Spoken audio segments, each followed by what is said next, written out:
খহনীয়া বানৰ লগতে খহনীয়া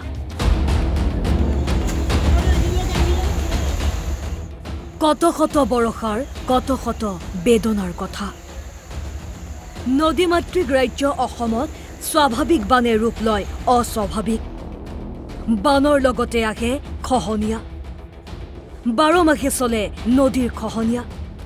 ৰাজ্যৰ ঠায়ে ঠায়ে ভয়াবহ খহনীয়া এই দৃশ্য চাওক লখিমপুৰৰ নাৰায়ণপুৰত বানে খহাই নিলে পথ চেঁচানৈৰ বানত ছিঙিল শিমলুগুৰি হাৱাজান পথ অৰুণাচলৰ পৰা বৈ অহা চেঁচানৈৰ বাহনী পানীয়ে প্লাবিত কৰিছে বহু গাঁও খহাই নিছে বহু ঠাই কিন্তু চৰকাৰে যেটো ৰাস্তা বনাইছে সেইটো পাৰ্মানেন্ট হল আমাৰ বিশেষকে এইটো মাথাউৰি এটা শোণিতপুৰ জিলাৰ যেটো মাথাউৰি তাত পাৰ্মানেন্টলি বনাই দিয়াৰ পাছত গোটেই চেঁচা নদীৰ পানী আমাৰ চেঁচা লখিমপুৰ ডিষ্ট্ৰিক্টলৈকে মানে ঢাল মিলিছে সেইটো কাৰণে ইয়াত যিখিনি ৰাস্তা বনাইছে সেই ৰাস্তাবিলাক আজি প্ৰায় 2-3 বাৰকে ইয়াত ভঙা হ'ল আৰু লগতে ইয়াত এনেকুৱা এটা ৰাইজৰ অসুবিধা হৈছে যে স্কুলীয়া ল'ৰা ছোৱালী স্কুলত যাব পৰা নাই শিক্ষক স্কুলত যাব পৰা নাই বহুত যোৱাটো যথেষ্ট কষ্ট হৈছে নামনি অসমৰ বিভিন্ন ঠাইত অব্যাহত খহনীয়া বিলাসীপাৰাত গৌৰাং নৈৰ খহনীয়া গৌৰাং নৈৰ খহনীয়াই নিশেষ কৰিছে ইখনৰ পাছত সিখন গাঁও চুৱাপতা পঞ্চম খণ্ড গাঁও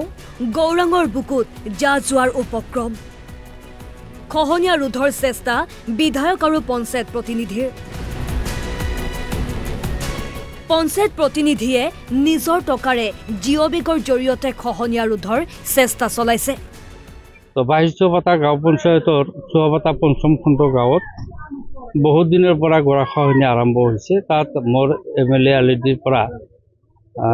বেম্বু প্ৰটেকশ্যন ধৰা হৈছিল কিন্তু বেম্বু প্ৰটেকশ্যন কৰাৰ পিছতো অলপ ৰখিছে গৰাখহনীয়াটো প্ৰতিৰোধ হৈছে কিন্তু তাৰ পশ্চিম ফালে আৰু পূব ফালে আগে পিছে আকৌ গৰাখহনীয়া আৰম্ভ হৈছে তো তাত গৰাখহনীয়াৰ কাৰণে আমাৰ নৱনিৰ্বাচিত আমাৰ নাজিৰ হোসেন ডাঙৰীয়া তেওঁৰ তৎপৰতাত সহযোগিতাত তাত নতুনকৈ তেওঁলোকৰ নিজাববীয়াকৈ পকেটৰ পইচা দি তাত গৰাখহনীয়া প্ৰতিৰোধৰ কাৰণে জিঅ'বেগৰ তেওঁলোকে ব্যৱস্থা কৰিছে দৰং জিলাৰ দলগাঁও ৰাজচক্ৰৰ অন্তৰ্গত শ্যামপুৰৰ খেৰণী চাপৰিত ধনশ্ৰী নৈৰ তাণ্ডৱ ধনশ্ৰী নৈৰ খহনীয়াত ঘৰ দুৱাৰ নৈৰ বুকুত জাহ গৈছে এতিয়া চিন্তিত হৈ পৰিছে নৈপৰীয়া ৰাইজ গাঁওখনত থকা চৰকাৰী প্ৰাথমিক বিদ্যালয় নৈ বুকুত জাহ গৈছে খেৰণী চাপৰি কাষেৰে বৈ যোৱা ধনশ্ৰী নৈ যোৱা কেইবাদিনো ধৰি হোৱা মুখলধাৰ বৰষুণৰ ফলত ফেনে ফুটুকাৰে উফন্দি উঠিছে বানাক্ৰান্ত পৰিয়ালকেইটাই আজি নৈৰ কবলৰ পৰা ৰক্ষা পাবলৈ নিজৰ বয় বস্তু সামৰি নতুন ঠিকনা বিচাৰি যাত্ৰা কৰিছে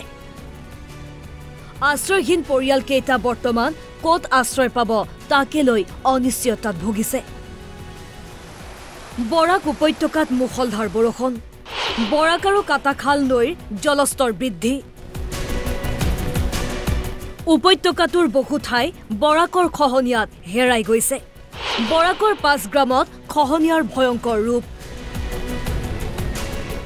বৰাক নৈৰ খহনীয়া ৰোধৰ বাবে শীঘ্ৰেই ব্যৱস্থা গ্ৰহণ কৰাৰ দাবী ৰাইজৰ বান কমিব এটা সময়ত পানী শুকাব কিন্তু নৈয়ে খহাই থাকিব অসমত এয়াই বাস্তৱ পৰিস্থিতি খহনীয়া প্ৰতিৰোধৰ স্থায়ী ব্যৱস্থা গ্ৰহণ কৰিব লাগিব চৰকাৰে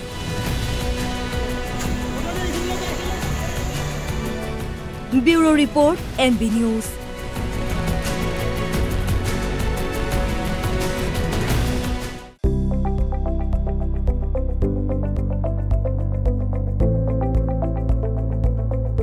NB নিউজ সহজ সৰল ভাষাত নৱভাৰতৰ কথা।